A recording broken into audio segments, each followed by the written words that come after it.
Dans les 2 épisodes précédents, on a parlé finalement du fait de comprendre ce qui s'était passé dans les vies passées. On a parlé aussi de comment trouver sa propre lumière, de comment finalement prendre conscience de qui on était à l'intérieur. Et puis, maintenant, finalement, on peut se poser la question, certes, on a compris qui on était, certes, on sait peut-être mieux finalement où on va maintenant. Comment on fait finalement pour libérer tout ça? Parce que prendre conscience de qui on est ou de qui on a été, ça ne veut pas forcément dire qu'on est capable aujourd'hui, en tout cas, de faire en sorte que cette lumière puisse briller vraiment, que cette possibilité puisse vraiment arriver en fait, qu'elle puisse exister, qu'elle puisse se manifester, qu'elle puisse prendre corps finalement dans notre réalité, dans notre propre réalité. C'est quelque chose qui est compliqué parce que on a besoin d'abord de laisser le passé dans le passé. C'est pas facile parce que justement on a regardé dans les vies passées, comme je l'ai dit plus d'une fois, on va dans les vies passées seulement quand il y a vraiment eu un gros problème, quand il y a vraiment eu quelque chose qui a été compliqué et qu'on veut régler ou qu'on veut comprendre. On veut comprendre pourquoi dans notre vie actuelle on a un problème qui provient peut-être d'il y a 100 ans, d'il y a 1000 ans. Donc évidemment là on va aller libérer ça. On peut aussi vouloir, justement pour laisser cet être qui est vraiment nous, donc se libérer et être vraiment lui et pouvoir finalement le créer tous les jours et le voir évoluer tous les jours. Il va falloir aussi finalement qu'on aille regarder dans notre passé, mais dans cette vie actuelle. Parce que c'est vrai qu'on a parlé beaucoup des vies passées, mais notre vie actuelle, elle est tout aussi importante, si ce n'est même peut-être plus importante que nos vies passées. Pourquoi? Parce que on a vraiment vécu ces choses-là. Ça veut pas dire que dans les vies passées, on ne l'a pas vécu, mais c'était quand même une autre version de nous, c'était quand même quelqu'un d'autre, et qu'on a pu, comme je l'expliquais, peut-être même vivre des vies entre-temps et régler ce problème uniquement dans cette vie actuelle. Mais dans la vie actuelle, on a vécu des choses qui sont difficiles. Très souvent dans notre enfance, on vit des choses qui sont vraiment insupportables pour la plupart d'entre nous. Et souvent, on va, comme pour le reste, on va refouler ce qu'on a vécu pour continuer notre vie du mieux qu'on peut. Le but, c'est pas ici de tomber toutes les 2 minutes parce que y a quelqu'un qui nous a fait quelque chose ou on s'est juste vautré, je dirais lamentablement parce qu'on n'avait pas l'expérience et donc c'est ok. Mais le but ici, c'est vraiment d'aller libérer tout ça. C'est vraiment de regarder en arrière et d'aller je dirais très souvent avec l'aide d'un thérapeute, ça c'est quand même le mieux. C'est quand même mieux d'aller voir, par exemple, moi, de venir me voir, de regarder en astrologie, d'aller poser des questions à l'âme, etc., pour savoir ce qui s'est passé. Mais il y a besoin d'aller voir ça. Parce que ce qu'on a vécu dans notre passé de cette vie présente, c'est drôle à dire, mais nous influe d'une manière ou d'une autre dans tous les cas. Et très souvent, ce sont des choses, entre guillemets, qui sont idiotes, des choses auxquelles on va pas vraiment porter attention parce qu'on va s'imaginer que ça n'a vraiment pas grand intérêt et que c'était pas si grave. Certes, peut-être qu'aujourd'hui notre cerveau d'adulte nous dit c'est pas grave si c'est passé ça dans ton enfance ou si telle personne t'a fait ça ou t'a dit ça. Évidemment que c'est pas grave, mais le petit enfant qu'on a été, peut-être même le très jeune enfant qu'on a été, lui ne l'a pas du tout vu de cette manière-là. Et donc, c'est très important, justement pour se libérer aujourd'hui, d'aller regarder ça. Qu'est-ce qui s'est passé? Je vous donne un exemple qui me vient. Imaginons, vous avez grandi dans une famille où il y avait plusieurs enfants, et puis, on va dire, il y a une de vos sœurs qui avait toujours des problèmes. Voilà, quelqu'un qui prenait toujours beaucoup de place, beaucoup d'attention parce que avait besoin de se faire valoriser, parce que voilà. Et puis finalement, là, cet exemple, c'est quelque chose qui arrive à plein de monde. Et donc, pour que cette personne peut-être arrête de chialer tout le temps, peut-être arrête de vouloir prendre toute la place, vous allez laisser votre place à cette sœur-là, à ce frère-là, quel qu'il soit en fait, hein, en anglais c'est plus simple parce qu'on a un mot pour ça, mais bref, vous laissez votre place à quelqu'un d'autre. Et peut-être que dans toute votre vie, après cet événement-là, vous vous êtes dit, si je ne veux pas avoir de problème, c'est mieux si je laisse ma place. S'il y a quelqu'un qui m'ennuie, qui m'embête, qui essaye d'avoir toute l'attention pour lui, eh ben, je préfère lui donner plutôt que moi de me battre pour avoir cette attention-là, et peut-être même tout simplement l'attention que je mérite. Parce que là, je prenais l'exemple des enfants. A priori, tous nos enfants ont, je dirais, le besoin et l'envie et le mérite aussi d'avoir de l'attention. Et donc, c'est pas juste finalement s'il y a un enfant qui prend plus d'attention que les autres. Ici, mon but, c'est pas de faire une leçon aux parents, hein, c'est vraiment de dire quel est l'impact que ça va avoir sur notre vie actuelle. Et ben, peut-être que dans notre vie actuelle, on va toujours se laisser faire, qu'on va se laisser faire par tous les gens qui essaient de nous écraser, qu'on va même pas essayer en fait. C'est même pas le fait de dire j'essaye et puis je me rends compte que finalement c'est comme ce qui s'est passé dans mon enfance, etc. Non, là on n'essaye même plus. On va se laisser faire, on va se laisser marcher dessus, on va se laisser peut-être insulter, on va peut-être même se laisser frapper, pourquoi pas. Il y a vraiment des choses terribles qui se passent, des violences autant physiques que mentales, que morales en fait. Et à un moment donné, on va se rendre compte en fait, en étant adulte, que finalement, tout ce qu'on laisse faire dans notre vie autour de nous, et donc toutes les fois où on ne se fait pas respecter et où on ne se respecte pas soi-même, parce que finalement ça revient à ça, eh bien ça vient de ce moment-là. Ça vient de ce moment en fait où on s'est laissé faire par ce frère, par cette sœur qui a pris notre place. Et peut-être même d'ailleurs que ce frère ou cette sœur ne se rendait même pas compte en fait. À la limite, j'ai presque envie de dire on s'en fiche de comment ça a été fait. Alors évidemment c'est pire si ça a été fait volontairement, mais nous pour guérir, le but en fait c'est de comprendre que cet événement-là, qui a peut-être été répété plusieurs fois dans le temps, va créer un désordre, va créer un déséquilibre dans notre vie actuelle. Parce que cet enfant qui a été, je dirais, qui s'est fait marcher dessus, qui a même laissé totalement sa place, quand on parle de laisser sa place, on résiste même plus en fait, cet enfant-là va devenir un adulte qui va se laisser faire par tous ses collègues, qui se sera laissé faire à l'école, peut-être qu'on l'aura violenté physiquement, mentalement c'est sûr, psychologiquement c'est sûr, ça va donner une personne qui va se laisser faire devant son patron, même si celui-là abuse, c'est quelqu'un qui ne sera jamais respecté, c'est quelqu'un qui aura toujours des problèmes en fait pour tout simplement dire qui il est. Et ça va être vraiment un travail à faire tout le temps en fait. On va pas pouvoir libérer notre être profond, notre lumière, on va pas pouvoir la laisser s'exprimer comme elle est vraiment si on ne laisse pas le passé dans le passé. Mais quand je dis laisser le passé dans le passé, ça veut d'abord dire qu'on l'a réglé.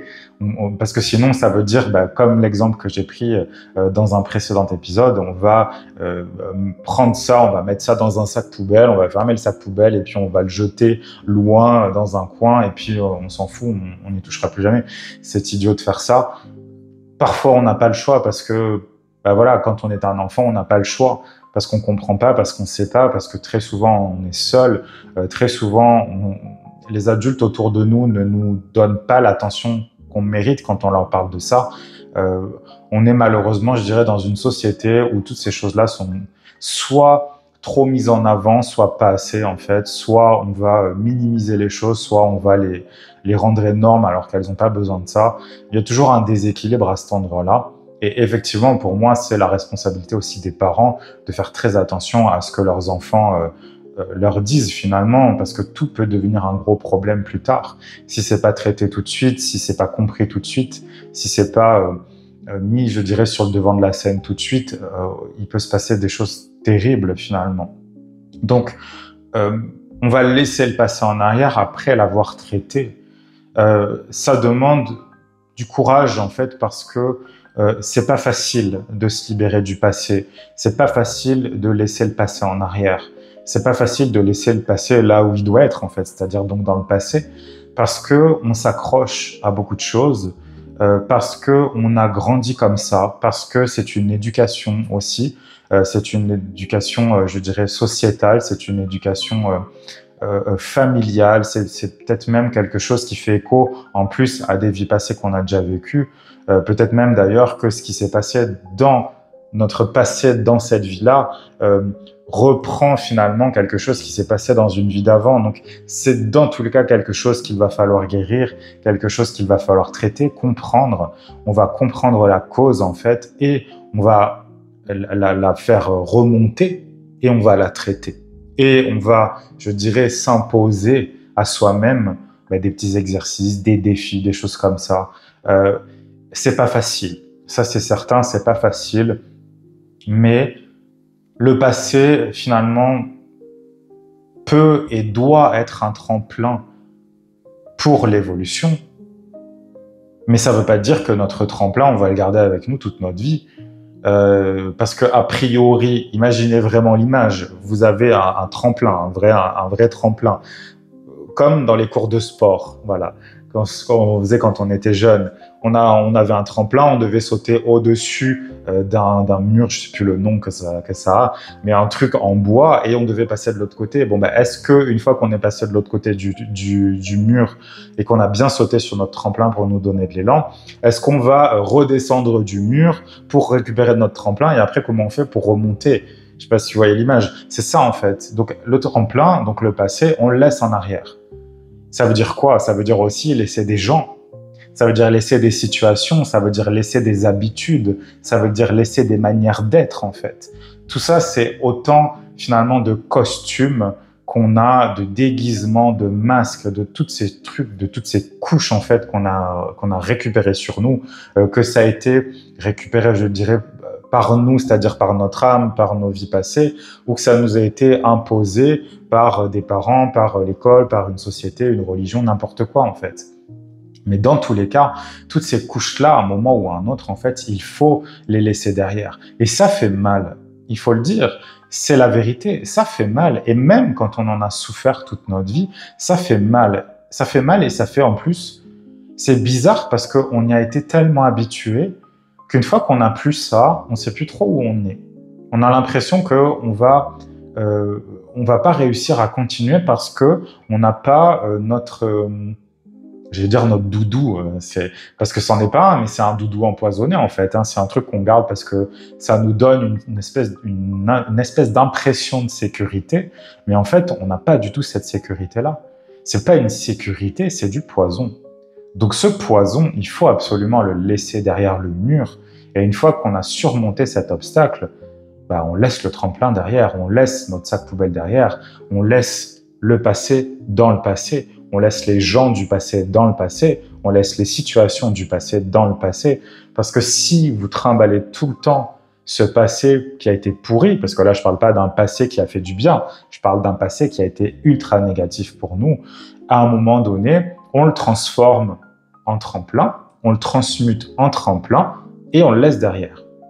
Et on garde, je dirais, le souvenir uniquement de ce qui s'est passé. On garde uniquement je dirais, la conscience qu'on a réussi à surmonter ça. Qu'avant, on était comme ça, et même très souvent d'ailleurs, quand on passe de l'autre côté, quand on laisse le passé dans le passé, et qu'on regarde dans le passé et qu'on essaie de se remémorer ce qui s'est passé, justement, ça fait beaucoup de passé, mais on se dit, c'est pas possible, j'ai l'impression que c'est pas moi, j'ai l'impression que j'ai changé de vie, j'ai l'impression que j'ai jamais vécu ça. Et même souvent, on va peut-être se détester en se disant comment j'ai fait pour rester dans cette situation aussi longtemps sans rien faire, sans rien changer. Comment j'ai fait pour me laisser faire. Comment j'ai fait, quand je reprends mon exemple de tout à l'heure, pour me laisser faire, pour me laisser écraser par des gens qui ne m'ont jamais respecté. Comment j'ai fait pour supporter cette situation aussi longtemps. Et souvent, on n'y croit pas vraiment, mais alors justement, quand ça arrive, c'est la preuve qu'on est vraiment passé au-delà, c'est vraiment la preuve que finalement, on a mérité aussi notre passage de l'autre côté. Il y a une carte de tarot qui me vient pour illustrer ça, c'est vraiment la carte du chariot, quoi. La carte du chariot, c'est la victoire par le mérite, c'est la victoire par l'engagement, c'est la victoire par le dépassement des obstacles, parce que justement, on voulait aller plus loin et parce qu'on a réussi. Mais ça veut dire qu'on s'est donné les moyens de le faire, ça veut dire qu'on s'est investi, ça veut dire qu'on a mis tout ce qu'il fallait pour ça. Mais ce passé ne peut pas rester dans notre présent. Il ne peut pas rester dans notre présent parce que, à un moment ou à un autre, si on ne le laisse pas derrière, il va ressurgir d'une autre manière. Et même souvent, d'ailleurs, c'est ce que je dis très souvent à mes clients, c'est que on revit souvent le même type d'expérience. Quand on a un défi de vie, quand on a vraiment un but d'incarnation précis, la vie va nous tester à intervalles réguliers, va nous remettre un petit peu dans les mêmes situations pour voir si on a bien compris. C'est ça, c'est comme si la vie nous disait, bon, on va voir, la dernière fois, tu t'es un peu vautré, la fois d'après, tu as réussi le test, la fois d'après, tu as encore réussi le test, et ben là, on va le voir, on va t'amener une épreuve d'une certaine manière. Ça va toujours avoir un rapport avec, pour mon exemple de tout à l'heure, est-ce que tu vas te laisser faire ou non par la personne qui est en face de toi? Est-ce que tu vas lui laisser tout l'espace et donc tu vas totalement te pourrir la vie parce que tu ne vas même pas... ici, le but, c'est pas de s'imposer dans le sens où on va faire la guerre, non, c'est juste de dire, moi j'existe et tu me respectes, c'est tout. C'est tout, c'est aussi simple que ça, il n'y a pas plus d'animosité que ça. Mais la vie va nous mettre dans cette situation-là. On va attirer à nous ce genre de personnes et la vie va noter d'une certaine manière. Est-ce que tu es capable de voir le piège? Est-ce que tu es capable de voir le piège? Est-ce que tu es capable d'avoir le discernement nécessaire pour te dire non, je ne retomberai pas dans le même travers. Je ne retomberai pas dans la même problématique parce que j'ai compris. Parce que j'ai compris, parce que je me laisserai plus faire, parce que je me laisserai plus écraser. C'est aussi simple que ça. Aussi simple, ça veut pas dire facile, mais c'est simple pourtant, ok? Donc, c'est ça en fait. On peut pas se libérer totalement, on peut pas laisser notre lumière intérieure vraiment rayonner si on n'a pas laissé le passé dans le passé. Et comme je le disais, ça veut dire laisser des gens derrière, laisser des endroits derrière, peut-être laisser un pays derrière, laisser plein de choses derrière, une manière de vivre, une manière de faire, une manière de penser, une manière de croire, une manière de se projeter dans l'avenir. Il peut y avoir de très gros changements dans ce genre de vie. Ça me fait penser aussi à autre chose, c'est que très souvent, les gens qui ont, si vous connaissez votre thème astral, ça va vous parler, mais c'est que il y a des personnes qui ont, par exemple, une maison 8 qui est très chargée en planètes. Ces personnes-là, surtout si on a un soleil en maison 8, la maison 8, c'est la maison de la transformation, c'est la maison du scorpion, en fait, hein, donc on est vraiment dans cette idée-là. Donc si on a des planètes en maison 8 et ou en scorpion, alors si en plus la maison 8 est dans le scorpion, là c'est encore une autre histoire, mais ça veut dire qu'il va falloir vraiment laisser beaucoup de choses du passé derrière. Ça veut dire qu'il y a vraiment un très très gros travail à faire là-dessus. J'ai connu plein de personnes dans cette situation, je le suis moi-même, donc c'est quelque chose qui ne s'arrête jamais. Et c'est là justement où, d'une certaine manière aussi, la vie teste la volonté de cette personne-là, justement avec ce genre de positionnement planétaire qui fait que la personne va devoir se dépasser toute sa vie, mais qui a vraiment quelque chose à laisser dans le passé parce que la maison 8, je disais, c'est la maison de la transformation, de la transmutation. Mais donc, ça veut dire qu'on va créer quelque chose avec du pas bien et on va créer quelque chose du bien avec ce pas bien. On va vraiment transformer, on va vraiment transmuter, on va alchimiser, en fait. Je ne sais pas si ce mot se dit, mais on va vraiment alchimiser toutes ces expériences très difficiles et on va juste garder le plus beau. On va garder la petite pépite d'or qui est au fond.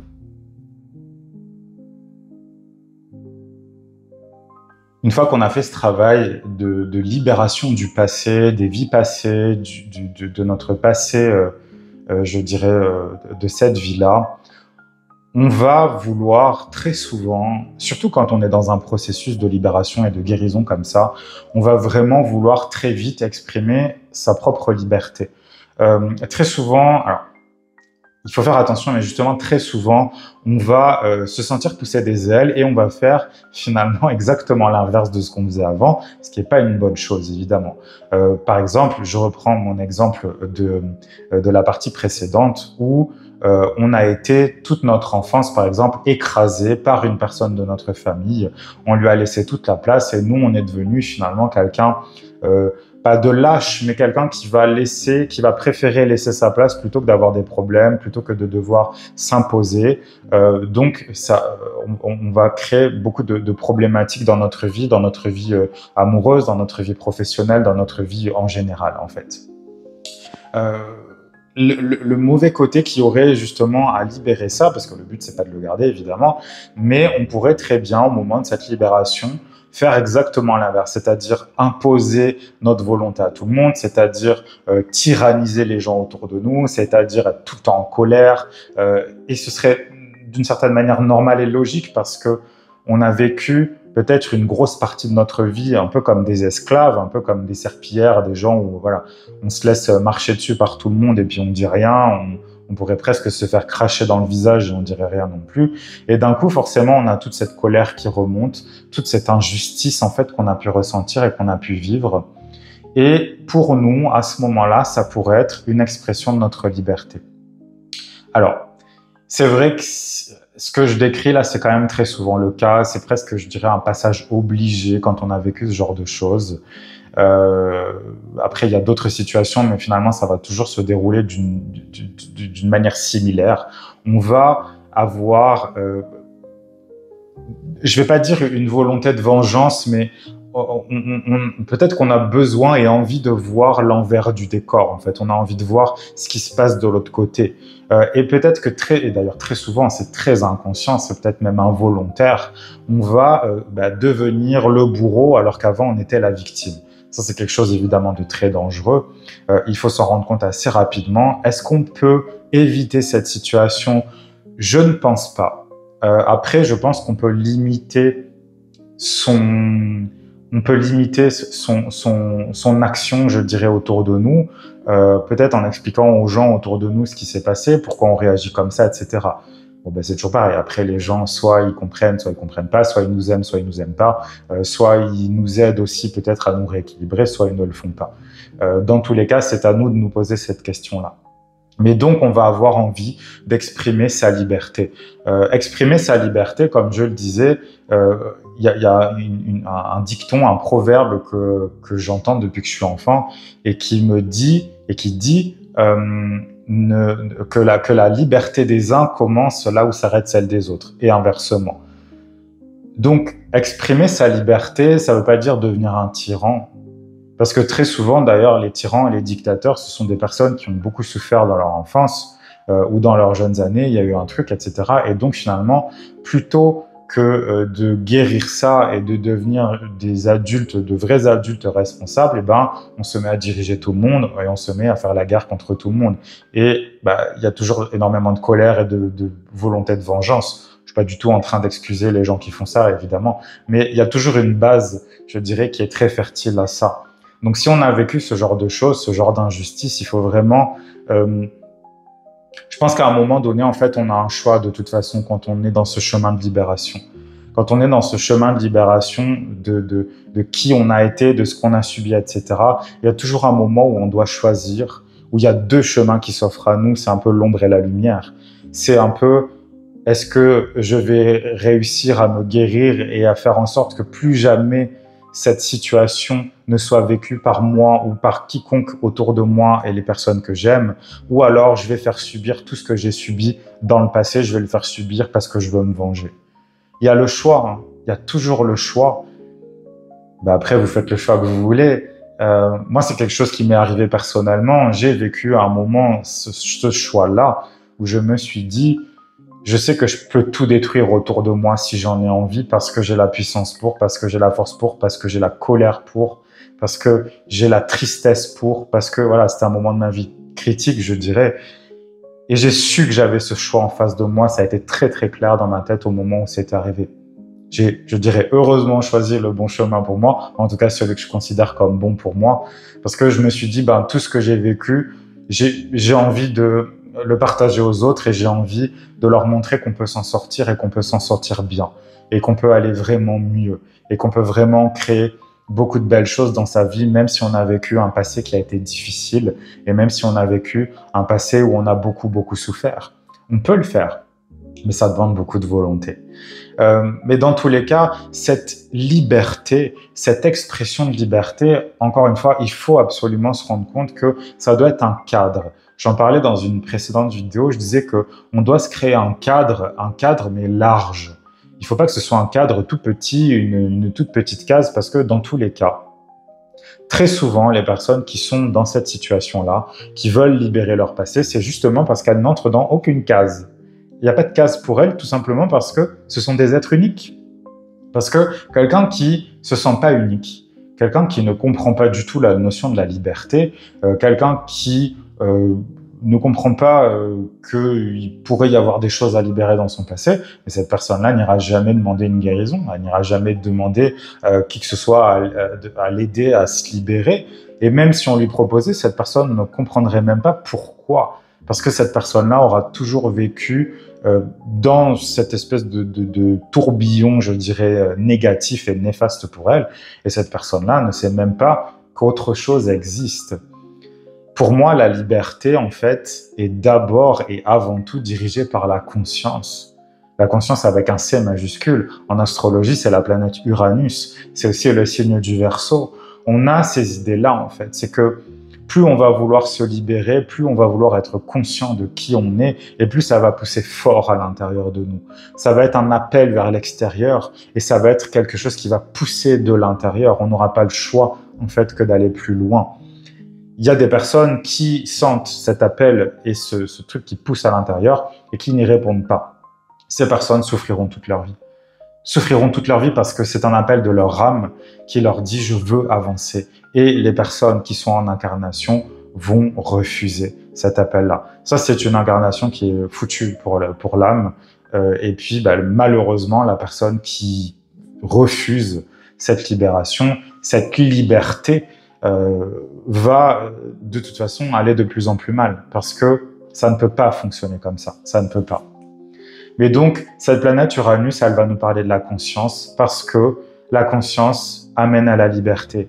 Et qu'est-ce qui fait justement la différence entre quelqu'un qui a souffert et qui va devenir quelqu'un de bien, qui va aider les autres, qui va avoir une vie totalement en accord avec ses propres principes à elle, et un tyran, un dictateur qui va tuer et faire souffrir tous les gens parce que lui ou elle a vécu cette manière-là. Parce que là, je parle de dictateur, on pourrait parler de quelqu'un qui dirige un pays, mais on peut être un dictateur dans sa propre famille, on peut être un tyran dans sa propre famille.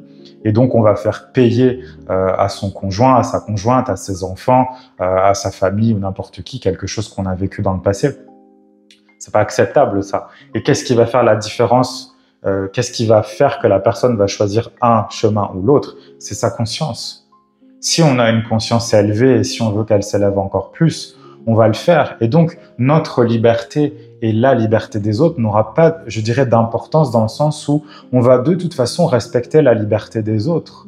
Les autres vont avoir le droit de penser ce qu'ils veulent, vont avoir le droit de faire ce qu'ils veulent, vont avoir le droit de croire en ce qu'ils veulent, vont avoir le droit de... Voilà, ils ont le droit. Mais nous aussi. Et pour moi, la différence, en fait, c'est que on va juste se faire respecter. On va juste dire, c'est ma propre liberté, je décide ça. Tu n'as rien à dire parce que c'est ma vie.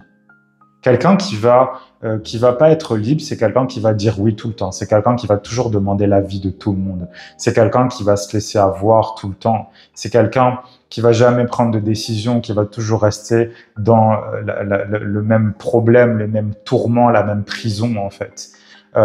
Est-ce qu'on veut ça? Non. Enfin, personnellement, moi, je veux pas ça, j'ai jamais voulu ça.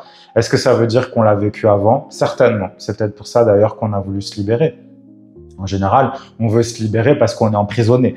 On veut pas se libérer si on est déjà libre. Après, est-ce que dans notre monde actuel, dans notre société, dans ce qu'on vit actuellement, est-ce qu'on est libre? Non, je ne pense pas. Je pense qu'on peut effectivement avoir une liberté... un ersatz de liberté, c'est une émulation de liberté, mais c'est pas une vraie liberté. c'est pas une vraie liberté. Après, justement, la liberté qu'on va avoir, c'est de se guérir du passé, c'est de se laisser être exactement comme on a envie. Je reprends mon exemple de tout à l'heure. Si on veut rentrer dans une case, imaginez une case carrée, voilà, on a un carré en face de nous et on veut rentrer dedans. Sauf que moi, je suis pas carré, je suis une étoile. Comment je rentre en fait là-dedans? Est-ce que ça veut dire que je vais devoir me couper une jambe et un bras pour pouvoir rentrer dans le carré? Je vais peut-être essayer. D'ailleurs, très souvent, on essaie. On essaie quand on n'est pas comme les autres, quand on se sent unique vraiment, on essaie de rentrer dans la case, mais on n'y arrivera jamais. Jamais. Et même si on arrive à rentrer dedans, on va avoir mal. Parce que moi, je suis pas un carré, je suis une étoile. Et si je suis en forme de losange, je rentrerai pas dans le carré non plus. Et si je suis un cercle, je n'irai pas dans le carré non plus. Donc, en fait, c'est ça l'idée, c'est que plus on va essayer de rentrer dans le moule, plus on va essayer de faire comme les autres, parce que, évidemment, la liberté, c'est exactement l'inverse de ça. Et je disais, il y a des personnes qui n'y penseront jamais parce que eux, ils ont été formatés, ils n'ont même pas la capacité, et ça, il faut l'accepter. Il y a des gens qui n'ont pas du tout la capacité de voir au-delà. Il y a des gens qui ne sont pas capables de se libérer tout simplement parce qu'ils ne peuvent pas voir que ça existe, ils n'ont pas la conscience que ça existe, et donc ils vont faire comme les autres. Ils vont suivre comme les autres. Et c'est des gens qu'on ne peut pas aider parce que c'est des gens, on va leur donner peut-être plein d'outils pour qu'ils puissent se libérer, mais ils ne le comprendront jamais. Ils ne le comprendront jamais, en fait, parce que ils n'ont pas la maturité d'âme, je dirais, ils n'ont pas l'expérience, ils n'ont pas la conscience qui est, entre guillemets, assez évoluée, en fait, pour en arriver là. Mais quand nous, on a cette conscience-là, quand vous avez cette conscience-là, il faut l'utiliser. Parce que pour moi, en fait, je trouve ça pire. Sincèrement, je trouve ça pire de voir, parce que j'en ai connu et j'en connais encore, des personnes qui ont une conscience plutôt développée et qui ne font rien. Et pour moi, ça, je vais pas dire que c'est criminel, mais je pense, en fait, c'est tellement dommage, premièrement, de se priver soi-même de cette chance. J'allais dire non, c'est pas une chance, parce que la conscience, on la développe. C'est encore une fois comme un muscle, donc c'est quelque chose qui a été développé dans des vies passées, c'est quelque chose qui a été développé dans cette vie actuelle. Et de ne pas utiliser ça ou de l'utiliser pour faire le mal ou pour se venger du reste, qu'est-ce que c'est dommage. Parce que ces personnes dont je parlais juste avant, qui elles n'ont pas cette conscience-là, peut-être qu'elles seraient ravies de l'avoir. Après, c'est leur problème, c'est toujours pareil. Mais cette liberté, elle doit être vraie, elle doit être consentie, elle doit être amenée, elle doit être créée, elle doit être ouverte en fait par nous-mêmes. On ne pourra jamais être libre en étant un esclave de quoi que ce soit, ni de qui que ce soit. Est-ce que ça veut dire qu'il faut vivre seul? Est-ce que ça veut dire qu'on doit tout faire n'importe comment? Non, pas du tout. Comme je le disais, la liberté pour moi va avec la conscience. La liberté, c'est pas l'anarchie. Il y a des grandes règles de vie, il y a des grandes règles qui sont tellement logiques en fait pour des gens qui ont ne serait-ce qu'un peu de conscience que ce serait ridicule. Enfin, quelqu'un qui a une conscience, a priori, il va pas aller chez son voisin pour le décapiter ou pour lui prendre ce qu'il a. Non, il s'en fout complètement de l'autre. Est-ce que ça veut dire qu'il l'aime pas? Pas du tout. Est-ce que ça veut dire qu'il est égoïste? Pas du tout.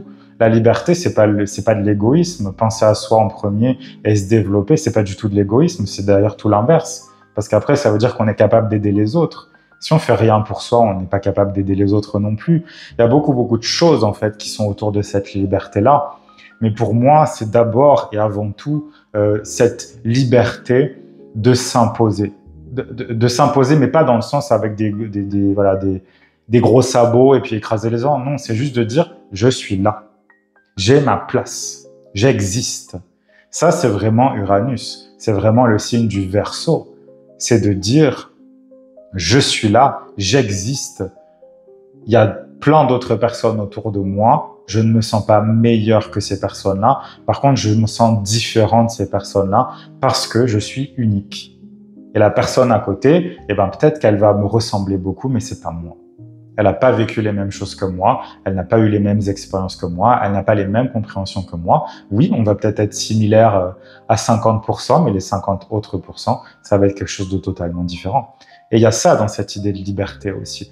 Encore une fois, parce que j'ai trop souvent entendu ça de gens justement qui n'avaient pas beaucoup de conscience et qui étaient quand même très au ras des pâquerettes dans leur réflexion, je dirais, dans leur analyse des choses qui se passent en général ou même dans leur vie.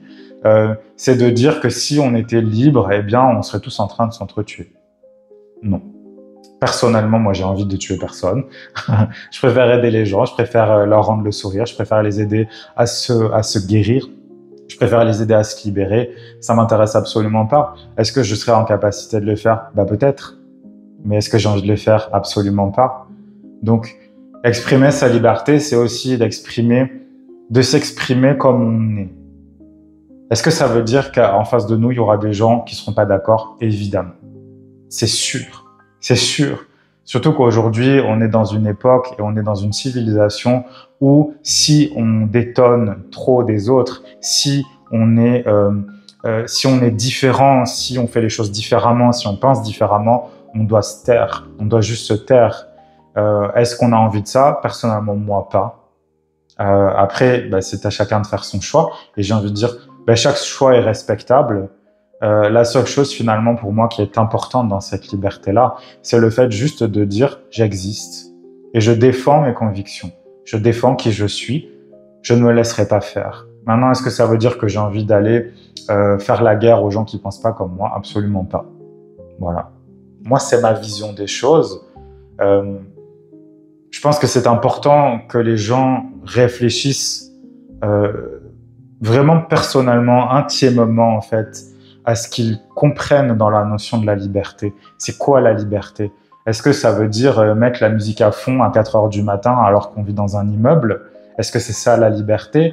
Ou est-ce que ça veut dire je vais où je veux, quand je veux, je fais ce que je veux, je crée les projets que je veux et je suis juste heureux parce que je suis déjà bien et heureux avec moi-même? C'est la question.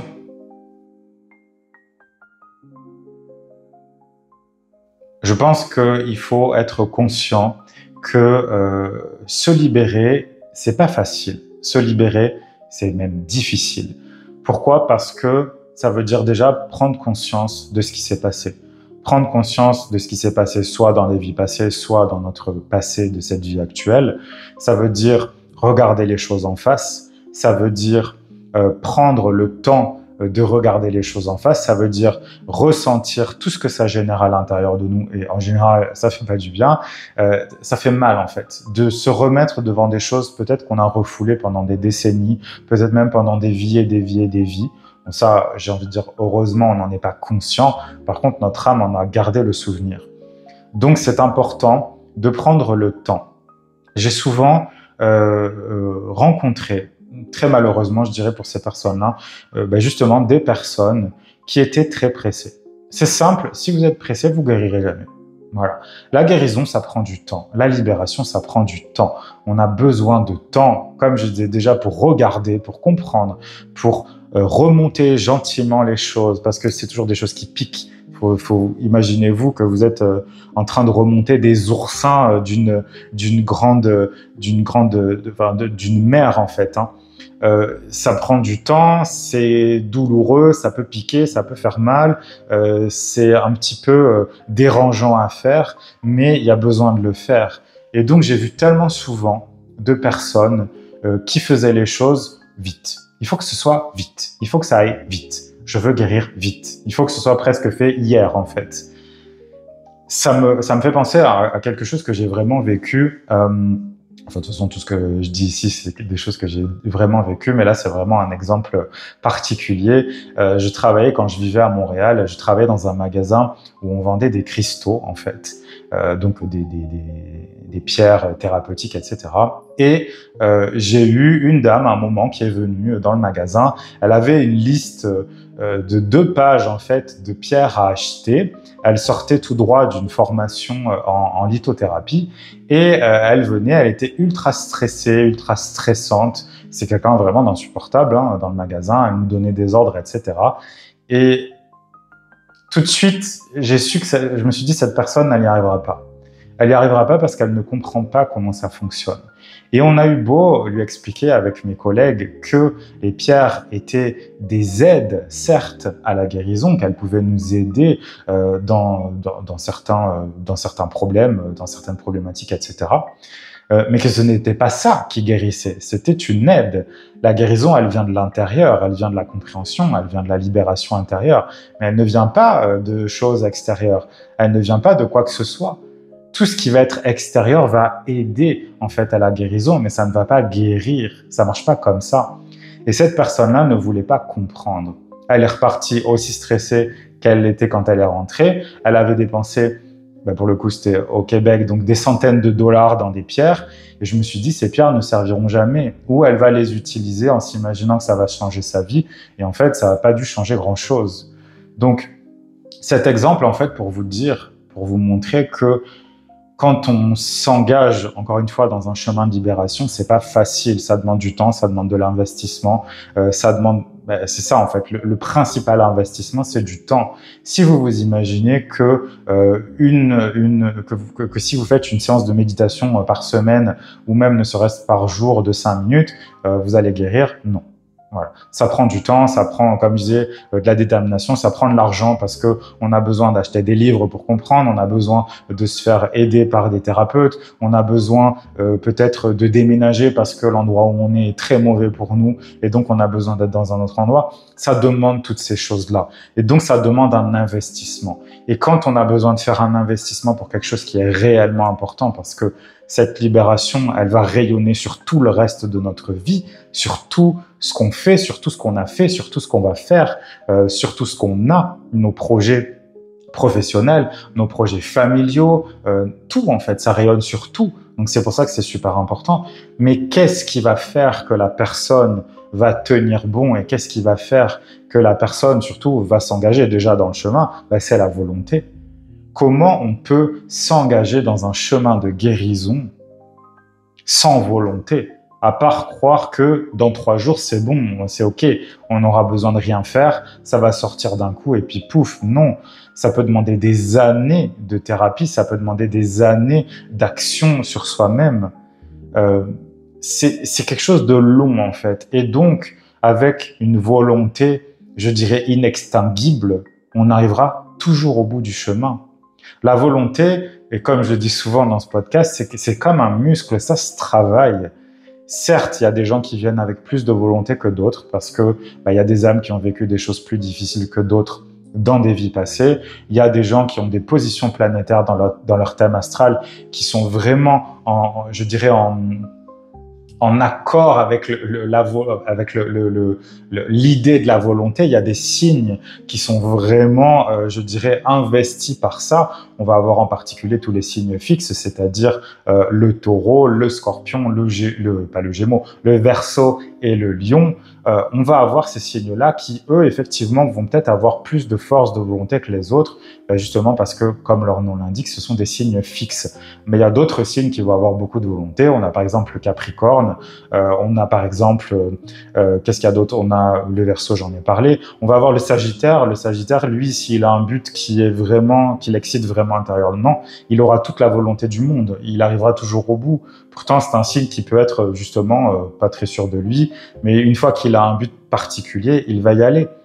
Mais c'est sûr que les personnes qui ont en particulier du Taureau ou du Scorpion, ces personnes-là vont vraiment pouvoir aller très loin, en particulier le Scorpion.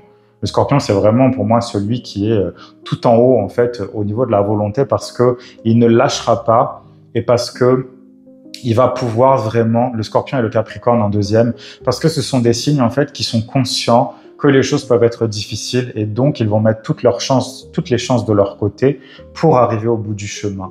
Cette volonté-là, et j'en ai parlé dans un épisode précédent, je parlais du feu en fait, que l'âme était faite de feu. La volonté c'est pareil. La volonté c'est fait de feu. Et si votre feu il est tout petit, que vous mettez jamais du papier, du bois, n'importe quoi dedans pour le booster en fait, pour lui donner envie de brûler encore plus fort, il se passera jamais rien. Ça restera un petit truc, peut-être même que le feu il n'existe même plus. Et donc s'il n'existe plus, c'est pire parce qu'il va falloir trouver un moyen de le rallumer. Et une fois par contre qu'il est allumé, il va falloir toujours le garder vivant. Après, le feu de la volonté, bon, peut-être que parfois il est un peu plus faible. Peut-être que parfois il n'y a pas besoin d'en avoir beaucoup de cette volonté, mais parfois il va devoir grossir et grandir. C'est aussi pour ça que je prenais d'ailleurs l'exemple du Sagittaire, c'est parce que c'est un feu qui fluctue. Donc il y a une idée de volonté dans ce Sagittaire et dans la maison 9 qui lui correspond en astrologie, parce que c'est la maison et le signe de la force de l'âme, donc de la force de la volonté. Je veux faire. Volonté, c'est vouloir. C'est donc je veux. C'est quoi je veux? Le vœu, faire un vœu, c'est que je le veux profondément à l'intérieur de moi. Donc, j'y arriverai. Donc, quel que soit l'obstacle qui se dressera devant moi, je trouverai une solution pour aller au-dessus. Et si on est pressé, c'est même pas la peine de commencer le voyage. C'est même pas la peine de commencer la libération, en fait. C'est même pas la peine de commencer le processus de guérison parce qu'on va s'essouffler au bout de 2 minutes. On va s'essouffler au bout de 2 minutes. On n'est pas prêt, on n'a pas de volonté. C'est une sorte de volonté mentale parce qu'on nous a dit que. Mais en fait, on ne l'a pas à l'intérieur de nous. L'exemple que je prenais tout à l'heure avec cette dame qui venait acheter 150 pierres et qui certainement les a jamais utilisées, bah c'est ça en fait. On va s'entourer de plein de trucs qui servent à rien, mais on n'a pas compris l'essence de la guérison et on sait même pas pourquoi on va la guérir. C'est pour ça que c'est vraiment important d'aller voir, de comprendre. Pour faire, il faut d'abord comprendre. Si on n'a rien compris avant de faire, on va se prendre un mur, c'est sûr. Il faut comprendre, mais c'est pas qu'une compréhension intellectuelle, et c'est pas une compréhension qui est uniquement basée sur un savoir de bouquin, quoi. C'est très bien de lire. Moi, j'invite tout le monde à lire tous les livres qu'on peut sur le développement personnel, sur l'astrologie, sur n'importe quoi, en fait. Parce que ça ouvre notre conscience. Est-ce que ça veut dire que tout ce qu'on lit est vrai? Non. Est-ce que ça veut dire que tout ce qu'on lit nous correspond? Non plus. Qu'est-ce qui va changer les choses? C'est l'expérience. Donc, si on est pressé, on va avoir des expériences nulles, on va avoir des expériences ratées, et on va se désintéresser des choses. C'est là où notre volonté va s'éteindre, c'est là où notre feu intérieur va s'éteindre. Et donc, qu'est-ce qu'on va faire avec ça? Ben, rien. Voilà. Donc, qu'est-ce qu'il faut faire finalement pour nourrir cette volonté? Ben, on va se donner des petits défis tous les jours. Des petits bouts de papier, des petits bouts de bois tous les jours. On va mettre dans notre feu intérieur. On va se fixer un objectif et on va y aller petit à petit. Et tous les jours, on va faire un pas en avant. Quand je disais tout à l'heure, faut pas se presser, bah c'est ça en fait. On va pas. Le but ici, c'est pas de faire des sprints parce qu'on va se défoncer tout de suite. Et après, on va être épuisé. Ensuite, on va être dégoûté parce qu'on va attendre des choses qui ne peuvent pas arriver sans un minimum de temps. Et donc, qui dit temps, dit persévérance, dit volonté. Ça va ensemble. Et ensuite, on n'essaiera plus jamais. Ça va nous faire peur. Donc, on n'y retournera pas. Donc, le but, en fait, ici, c'est vraiment en opposition à un sprint, c'est vraiment de courir un marathon, en fait. On va se préparer, on sait que ça va être long, on sait que ça va prendre du temps, peut-être même que ça prendra moins de temps que ce qu'on avait prévu. Tant mieux, génial, super. Mais mieux vaut se préparer, je dirais, au plus difficile. Est-ce que ça veut dire qu'il faut baisser les bras? Non, mais ça veut dire qu'il faut justement y aller progressivement. Des petits défis, tous les jours. Je reprends mon exemple d'un peu plus tôt, où je parlais d'une personne qui a été, je dirais, bridée, brimée toute sa vie, toute son enfance. Elle a laissé sa place toute son enfance à un de ses frères ou à une de ses sœurs parce que c'était plus simple comme ça. Cette personne, elle va se laisser écraser toute sa vie. Qu'est-ce qu'elle va faire? Imaginons, cette personne-là, elle va au supermarché, elle fait la queue pour aller à la caisse et il y a quelqu'un qui la double. Qu'est-ce qu'elle va faire? Est-ce qu'elle va faire comme d'habitude et qu'elle fera rien? C'est une possibilité, mais là, le feu va s'éteindre. Surtout, en plus, cette personne, elle va s'en vouloir parce qu'elle sait que le problème existe. Donc, elle va s'en vouloir. Mais elle peut très bien dire à la personne qui vient de passer devant elle, « Je m'excuse, j'étais là avant vous. » Tout simplement. Et en fait, ça, alors au début, pour cette personne-là, mais ça va être un calvaire.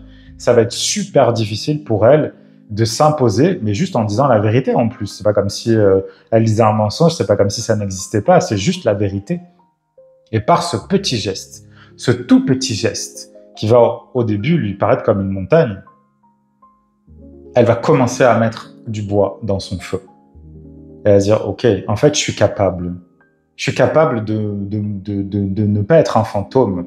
Je suis capable de ne pas être invisible. Je suis capable de dire tout simplement la vérité. Je suis capable d'imposer qui je suis, tout simplement. En plus, là, je prends un exemple vraiment, je dirais ridicule, un exemple qui n'a pas vraiment c'est un exemple qui n'a pas vraiment de conséquences graves. Je veux dire, la personne, elle passe devant, elle passera devant, mais la conséquence, elle est grave à l'intérieur de soi. On se dit, je me suis encore laissé faire. Pourtant, c'est simple. C'est simple. Mais cette personne-là, si tous les jours, le petit défi, ok, le lendemain, c'est il y a un de mes collègues qui me parle mal tout le temps. Et le lendemain, je vais aller lui dire, j'aimerais vraiment que tu arrêtes de me parler mal. Parce que je ne le supporte plus, parce que c'est pas juste. Et si c'est notre patron, peut-être que le patron, ce sera l'étape suivante. Et etc., et etc., et etc. Et puis peut-être que ça va être quelqu'un de notre famille, et etc., et etc. Et en fait, on s'arrête jamais dans cette situation-là. Et c'est là, en fait, où le feu de notre volonté va grandir. Là, je prends cet exemple-là, mais évidemment, cet exemple-là, il peut être décliné dans plein de domaines de notre vie. Mais le but ici, c'est vraiment de se fixer des tout petits défis tous les jours. Et plus on va avancer, et plus on va se rendre compte finalement que nos peurs n'avaient pas de raison d'être. Parce que les peurs, c'est très souvent mental. C'est très souvent quelque chose qu'on a imaginé, ou c'est quelque chose qu'on a vécu, mais dans un passé tellement lointain, quand on était enfant en particulier, où on ne pouvait pas se défendre, où on ne pouvait pas dire les choses parce qu'on ne les comprenait pas, parce que personne nous aidait, etc. Donc on se retrouvait seul devant cette situation-là. Alors que là, on a notre être intérieur qui est là, on le sait, on le connaît, on connaît cette force qu'on a à l'intérieur de soi. En plus, ici, je dirais, on a regardé son thème natal, qu'on le connaît, qu'on connaît ses forces, qu'on connaît aussi ses faiblesses aussi. C'est très important de connaître ça, justement pour savoir comment on va pouvoir boucher la faille, je dirais, et faire en sorte que ça ne nous atteigne pas et que ça ne nous empêche pas d'avancer. À ce moment-là, on va être capable de voir le feu grandir, grandir, grandir et grandir, en fait, à l'intérieur de nous. Et ça donne un feu après, comme je le disais au tout début, qui est inextinguible. On ne peut plus l'éteindre. Oui, peut-être que parfois, la volonté, elle sera moins forte, mais on va quand même y aller. On va quand même aller vers ce but, on va quand même se diriger, je dirais, vers ce qu'on avait imaginé, parce que c'est le plus important, tout simplement. Mais cette volonté, si on lui donne rien, et qu'on se dit juste, je le ferai demain, c'est sûr qu'il ne se passera jamais rien. Jamais rien. Quelqu'un qui veut guérir, c'est quelqu'un qui a de la volonté. Quelqu'un qui veut guérir, c'est quelqu'un qui choisit de guérir. Quelqu'un qui veut se libérer, c'est quelqu'un qui choisit de se libérer. Si on ne choisit pas la guérison, si on ne choisit pas la libération, il ne se passera jamais rien.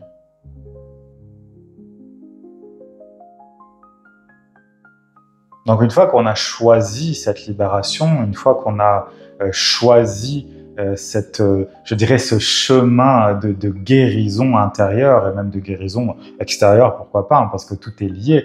Le corps est lié à l'âme, est lié à l'esprit, est lié à tout ce qu'on a vécu, évidemment. Une fois qu'on a choisi ce chemin, et je vais reprendre un petit peu de ce que je disais juste avant, c'est que on va devoir se fixer un but.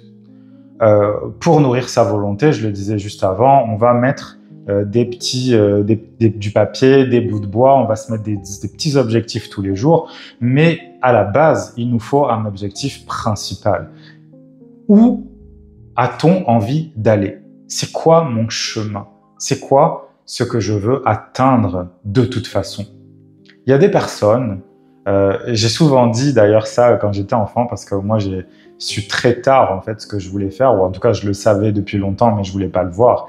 Il y a des gens qui ont un rêve, ils rêvent d'être médecin, ils rêvent d'être dentiste, ils rêvent d'être je sais pas quoi, et ils vont mettre toute leur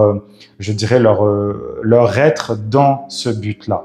Ces personnes-là, d'une certaine manière, elles sont chanceuses, je dirais. Bon, c'est certainement leur âme qui s'est dit, moi je veux juste ça, et on fait juste ça. C'est super.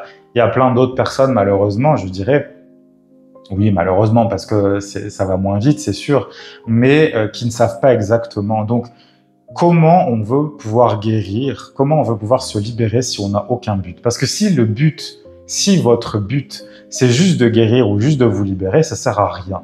Parce que ce sera motivé par rien. en fait.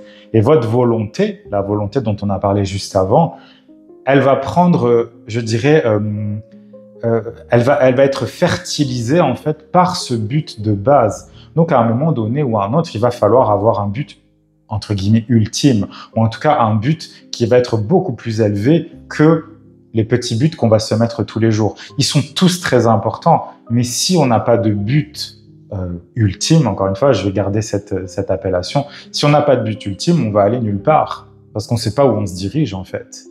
Donc, il faut qu'on puisse diriger son énergie vers quelque chose de particulier, vers un point particulier, en disant, ben moi, c'est là où je veux aller, c'est ça que je veux, c'est ça que je veux développer, c'est ça que je veux créer, c'est ça que je veux avoir. Et donc, tous mes efforts de libération, de guérison, ou même tous mes efforts en général, vont aller dans cette direction-là. Je dirige mon énergie vers un point, je me focalise absolument sur ce point-là, et tous mes efforts vont servir ce but-là, vont me servir à moi dans tous les cas, mais vont servir ce but-là. C'est vraiment très important d'être au clair avec soi-même quand on commence ça. Je vous donne un exemple, parce qu'on vient tous finalement d'un milieu différent, on a tous des âmes différentes, on est tous uniques, donc on va tous finalement vivre les choses très différemment, chacun notre vécu, suivant notre vécu. Et donc, ça ne veut pas dire que si on vient, je dirais, d'un milieu défavorisé, que ce soit en argent ou autre, ça ne veut pas dire qu'on n'arrivera pas à notre but. D'ailleurs, souvent, les personnes qui ont vraiment, vraiment réussi, ce sont des gens qui ont été à la base très modestes. En tout cas, mais quand je dis réussi, ça ne veut pas dire qu'on devient forcément milliardaire ou n'importe quoi, mais des gens qui ont une vie dans laquelle ils se sentent vraiment totalement bien, ou en tout cas en très grande partie. Ce sont des gens qui, à la base, ont dû se battre beaucoup. Je prends un exemple. Imaginons, on arrive dans une vie, en fait, on est un petit gringalet qui entre guillemets de vue ne paye pas de mine. On provient d'une famille qui a vraiment pas d'argent en fait. On provient d'un endroit, d'une ville qui est pas terrible. Donc déjà de base, on part quand même avec des handicaps assez importants dans une vie, surtout dans notre société actuelle. Et le petit rêve, enfin le grand rêve plutôt de ce petit gringalet, c'est je sais pas, d'avoir une Ferrari. Parce que pour lui, avoir une Ferrari, c'est le summum de la réussite. Ça veut dire qu'il a réussi, ça veut dire qu'il a fait ce qu'il aimait, ça veut dire qu'il avait assez d'argent pour le faire. Et ben, qu'est-ce qu'il va faire, ce petit gringalet? Il va tout faire pour aller vers ce but-là. Quand je dis gringalet, c'est pas méchant, c'est pour montrer justement les cas dans lesquels se trouve cette personne-là. Je me sens capable de rien, j'ai pas d'argent, j'ai pas d'aide, personne ne peut m'aider. Tous les gens qui sont autour de moi, ce sont que des pauvres entre guillemets. Ce sont des personnes qui peuvent pas m'aider, qui connaissent personne non plus. Bon ben comment je vais faire moi pour arriver dans un milieu où je vais avoir de l'argent, où je vais avoir peut-être plus d'influence, etc. Et cette personne va y arriver. Pourquoi? Parce que son énergie est focalisée sur « je veux acheter ma Ferrari ». Je prends cet exemple un peu idiot parce qu'on pourrait se dire « on s'en fout, c'est matériel ». Mais non, parce que pour moi, en fait, tous les buts pourraient être bons, du moment qu'ils font pas mal aux autres, mais tous les buts pourraient être bons pour se donner plus de volonté parce que cette personne-là, peut-être qu'à la base, quand il était enfant, son but, c'était d'avoir une Ferrari, mais peut-être que ce but-là l'a emmené à passer par certains chemins et que c'est quelqu'un qui, maintenant, a pu développer plein d'autres choses à côté. Peut-être que c'est quelqu'un, par exemple, qui va donner beaucoup aux associations de défense des animaux. Peut-être que c'est quelqu'un qui a créé des fondations pour, je sais pas, lutter contre telle ou telle maladie. Peut-être que c'est quelqu'un qui va protéger plein de gens. Mais à la base, son but, c'était quoi? D'avoir une voiture. Donc, en fait, n'importe quel but, on peut très bien avoir des buts qui nous paraissent très enfantins, mais qui ne le sont pas du tout. Pourquoi? Parce que c'est ça qui va aussi exciter notre volonté, c'est ça qui va exciter notre feu intérieur, c'est ça qui va créer l'étincelle à l'intérieur de nous, qui va nous dire « je veux y aller, j'irai, j'y serai, je m'en fous de combien de temps ça va prendre, j'y serai ». Et c'est comme ça, en fait, qu'on arrive vraiment à aller encore plus loin, parce que notre énergie, elle est dirigée vers ça. Si votre but de vie, c'est d'avoir une super voiture, une Porsche, une Ferrari ou que sais-je, eh ben c'est génial, allez-y. Si votre but de vie, c'est d'avoir 3 enfants, eh ben faites-le. Si votre but de vie, c'est de trouver l'amour de votre vie, eh ben allez-y, faites tout ce que vous pouvez pour le faire. Travaillez sur vous, débarrassez-vous de vos peurs. C'est sûr que c'est plus facile quand ça ne concerne que nous. C'est sûr que, voilà, si on veut trouver l'amour de sa vie, bon, est-ce qu'on va forcer les autres à nous aimer? Est-ce qu'on va forcer les autres à être en couple avec nous? Non, a priori. Mais je me dis, si on a cette envie, cette profonde envie, en fait, de trouver l'amour de sa vie, c'est peut-être que c'est déjà en cours. C'est peut-être que ça existe déjà. C'est peut-être que c'est un projet de notre âme. C'est peut-être que c'est de toute façon ce qui va arriver. Mais que pour y arriver, il va falloir investir, encore une fois. Investir dans ce qu'on veut et diriger totalement notre énergie. Parce que c'est la même chose. Je le dis souvent, pour moi, l'énergie, c'est tout. C'est le temps, c'est l'argent, c'est la concentration, c'est le fait vraiment de faire des sacrifices.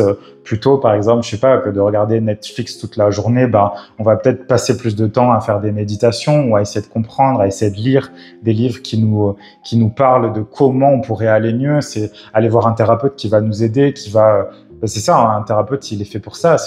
On appelle ça souvent un thérapeute un facilitateur. C'est quelqu'un qui va aider parce que le thérapeute va être capable de dire avec la personne, je reprends mes exemples de sac poubelle que j'utilisais dans les épisodes précédents, on va avoir le nez dans la décharge, on va avoir le nez dans notre propre décharge intérieure, et le thérapeute, c'est lui qui va venir avec nous, on va ouvrir le sac ensemble, et on va dire, ok, ça c'est quoi, de quoi ça vient ça? Oh, et la personne va dire, mais ça c'est pas important. Non, c'est très important. D'où ça vient? C'est quoi? Qui a fait ça? Qu'est-ce que tu ressens si je te parle de ça? Et c'est là, en fait, où le thérapeute va être important, c'est qu'il va être capable de discerner ce qui est important et ce qui ne l'est pas. Et souvent, d'ailleurs, quand on a été traumatisé par certaines choses dans notre vie ou dans des vies passées, on ne va pas voir l'importance, on va minimiser énormément l'importance de la chose et finalement, on va passer à côté de la racine du problème. Et c'est ça le but d'un thérapeute, en fait, c'est de vous mettre le nez dans le sac poubelle en disant c'est ça la chose la plus importante. Ça, il faut que tu le règles. Ça, il faut que tu le sortes, il faut que tu le regardes, il faut que tu l'expliques, il faut que tu le comprennes. Et ensuite, on pourra le libérer, mais seulement quand tu l'auras fait. Parce que ça sert à rien d'enlever un truc comme ça. Ça va finir toujours par revenir. C'est vraiment comme une espèce de métastase, en fait. Si on n'a pas compris d'où vient la tumeur, si on n'a pas compris d'où vient la problématique, si on n'a pas compris pourquoi c'est là, ça sert à rien de l'enlever, elle reviendra. Elle reviendra parce que le but ici, c'est de transmuter, encore une fois, on est encore dans la symbolique du scorpion, c'est de transmuter, c'est de transformer, c'est de comprendre. On ne peut pas transmuter si on n'a pas compris. Compris dans toutes les couches de notre être, en fait, compris intellectuellement, compris émotionnellement surtout. En général, les personnes qui sont très intellectuelles, mais dans le sens, comme je disais, livre, voilà, très cerveau gauche en fait, des personnes qui sont ultra logiques, c'est souvent des personnes qui vont être bloquées très rapidement parce que elles ne voient pas l'intérêt. Pour elles, c'est pas logique. Par contre, les personnes qui ont beaucoup d'intelligence émotionnelle, ce sont des personnes qui vont pouvoir aller peut-être plus vite que les autres. En tout cas, elles vont comprendre, elles vont avoir la conscience plus rapidement que les autres. Pourquoi? Parce qu'elles sont en rapport avec leurs émotions. Parce qu'elles écoutent leurs émotions. Et même si au départ, de regarder dans la poubelle et d'avoir le nez dedans parce que ça pue, ça sent pas bon, c'est pas joli, on n'a pas du tout envie de le revoir parce que ça nous a fait du mal il y a longtemps et on n'a pas envie de s'en souvenir, on n'a pas envie de revivre ça, la personne qui va avoir cette intelligence émotionnelle va se dire « je comprends l'intérêt de remettre ma tête dedans ». Et une fois que ce sera fini pour toujours. Le sac poubelle, il n'existera même plus. On va le vaporiser et il n'existera plus du tout. C'est difficile tout ça, mais ça ne veut pas dire que c'est impossible, très loin de là. Il y a plein de gens qui ont réussi, j'ai réussi, vous pouvez réussir, tout le monde peut réussir. Il n'y a pas de problème en fait là-dessus. Des problèmes, il y en a, il y a toujours des obstacles, mais je veux dire, tout est possible tout le temps. Mais ça dépend de votre volonté, ça dépend de comment vous dirigez votre énergie. Moi, j'ai souvent eu en consultation, malheureusement, je dirais, des personnes qui viennent, qui s'imaginent qu'en 1 heure, on va régler toute leur vie et qui s'en vont déçus parce que elles n'ont pas eu exactement ce qu'elles voulaient. Ça, c'est vraiment le syndrome de la pilule magique, de la baguette magique, où on va voir un thérapeute et on s'imagine qu'en 1 heure, ça va passer. Il Il y a plein de choses qu'on peut faire en 1 heure, mais certainement pas guérir quelqu'un ou libérer quelqu'un qui a vécu des tonnes et des tonnes de problématiques. Le problème de ces personnes-là, et c'est ce que je disais juste avant, si on est pressé, même pas la peine de commencer une thérapie quelle qu'elle soit, c'est pas la peine du tout. La vie a besoin de temps. Notre corps a besoin de temps pour cicatriser, donc notre esprit, notre cœur aussi. Il y a besoin de temps toujours. Mais par contre, ces personnes-là, en général, les personnes dont je parlais juste avant, n'écoutent pas ce qu'on leur dit. On va leur montrer les choses. Ces personnes-là, en général, vont refuser tout de suite, en disant non, c'est pas ça. Ah, bah si c'est pas ça. On peut pas aider quelqu'un comme ça. Quand on va en thérapie, quand on va voir quelqu'un, il faut être ouvert. Il faut être ouvert, justement. Faut se dire, ben moi, j'ai pas réussi tout seul, ou les autres thérapeutes que j'ai vus avant n'ont pas réussi à m'aider. Ben, c'est peut-être parce que je suis coincé, moi aussi. C'est peut-être parce que je suis totalement fermé d'esprit et que j'ai besoin un petit peu de m'ouvrir. Il y a besoin d'être ouvert. De toute façon, ben, imaginez encore une fois une écharde. Quand on a une écharde plantée dans le doigt, si la peau ne s'ouvre pas pour faire sortir l'écharde, elle restera à l'intérieur. Heureusement, le corps est bien fait. Il fait toujours tout sortir. Tant mieux. Mais nous, nos têtes, notre mental, il est souvent bloqué. Et donc, quand on refuse tout d'un bloc, il y a des signes qui sont très, je dirais, très susceptibles de faire ça rapidement.